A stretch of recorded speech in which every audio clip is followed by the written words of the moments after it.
Welcome. Today you're going to learn how to plan out a composition and do pen techniques for a landscape. Enjoy the video. Alright, today I'm going to go over how to plan out your landscape. We're going to go over some compositional rules. This is one example. Here is another example. One of the things that you're going to do is you're going to put your ruler down and you're going to put a mark at 4 inches, 8 inches, 4 inches, 8 inches. Draw a line down with a pencil. Take your ruler this way, put a mark at 3 and 6, put your ruler down this way, put a mark at 3 and 6, and give yourself a guideline. Don't do it with a red pen, you're just going to do it with a pencil. That's going to help you plan out your composition. We're going to do all of our pen and ink work, and then we could put pastels down with that as well. So let me guide you through this activity. So the easiest way to do this is put your ruler down this way, and what we're doing is we're going to be figuring out the rule of thirds. This is going to help us format our composition. So I'm going to put a dot at 4 and an 8 because my paper's 12 inches. I divided that by 3. So 4, then 4 plus 4 is 8. I'm gonna go ahead and do this darker, but for you, make sure your pencil marks are light. Over here, I'm gonna put a mark at 3. 3 plus 3 is 6 because this was 9. I divided up that space. Okay. So right here, I'm gonna put a mark at 3, 6. This is gonna help me plan out my composition.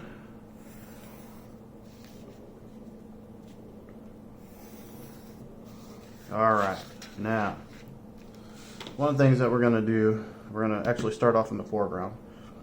Everything that we do in the foreground is going to be really big. I'm just going to draw with a pencil. This time I'm just going to work with a tree stump.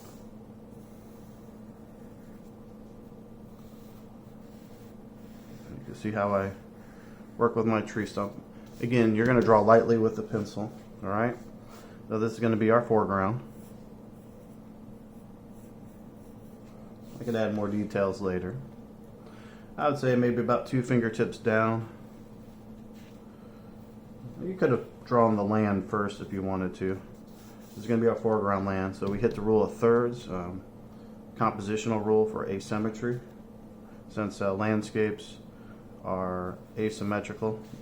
Now what we're going to do with this, we're going to create kind of the start of the middle ground. You can do like a sandy shore, you can do a riverbed, okay? So we're going to alter this line.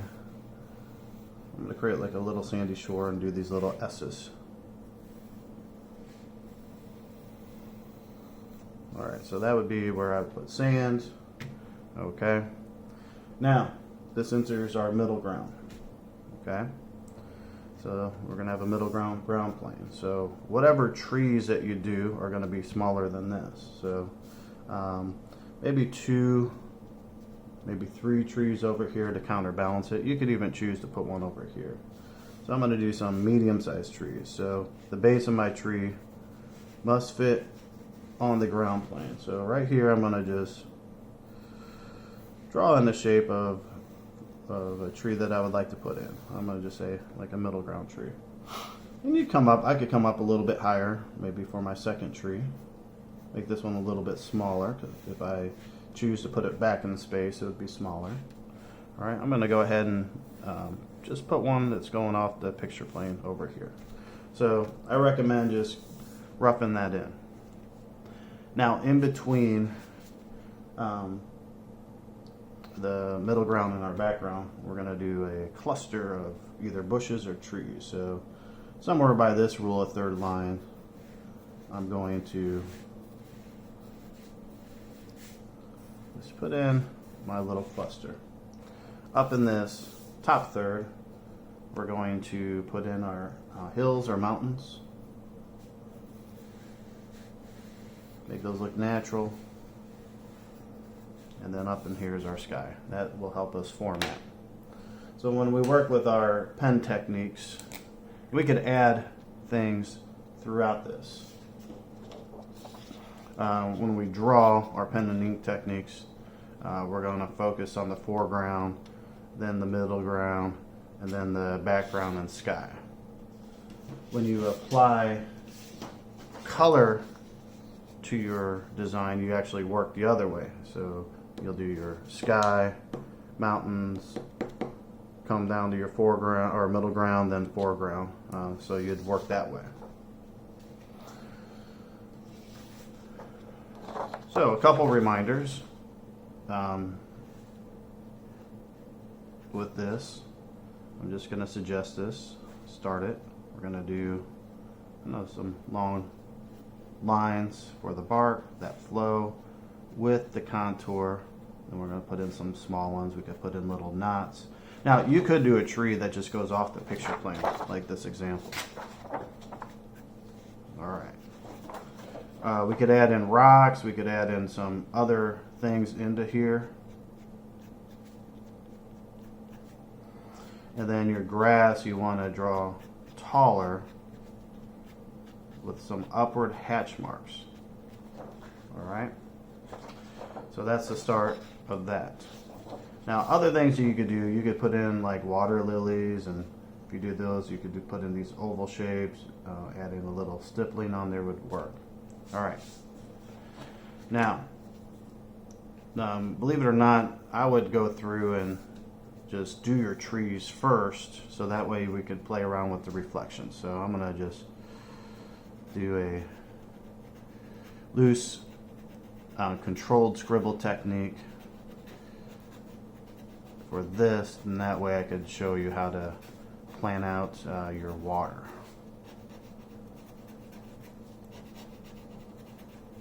I could put in some different values if I choose to,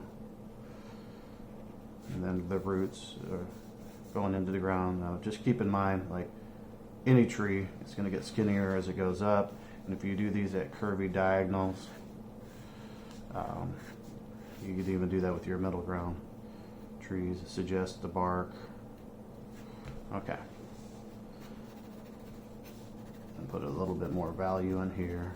A couple other things is I always do it with this corner being the light source. You'll see what I talk about with that. We'll come back to that. So this is going to give us our reflections. I'm going to draw in with pencil. That's going to look like. Okay. Now, everything that we do in the water, you want to use horizontal lines. Horizontal lines, because you want that to contrast. Keep them, we're going to do hatching, so keep them straight. If they're just a little wobbly, that's fine. So I recommend doing a loose, random line. Let's suggest some of the ripples of your lake or your river, whatever you decide to put in there. In this area, I'm going to push just a little bit more value for the reflection of the tree. So I start off with some larger lines. Yeah, that's pretty good. All right, this is up to you what you put in this area. A sandy shore could work. You could have with the stipple technique. You could do random patches of grass. Even here, where you do your upward hatching, you could do some random patches, drawing some flowers, rocks, all sorts of different things, okay? So we could put stippling there. Now, in this area, in the middle ground, start off with a very small upward hatch. Your hatching could be a little bit bigger towards the bottom. Everything at the bottom should be larger for you, okay? And then what I'm going to do is I'm going to create closer hatching for a little shadow that's going to go off to the right. All right. So you could do like a river shore line with some grass kind of bending down. You could do sandy shore, whatever you desire. So also here, one of the things that you don't want to do with the background is you don't want to overwork it.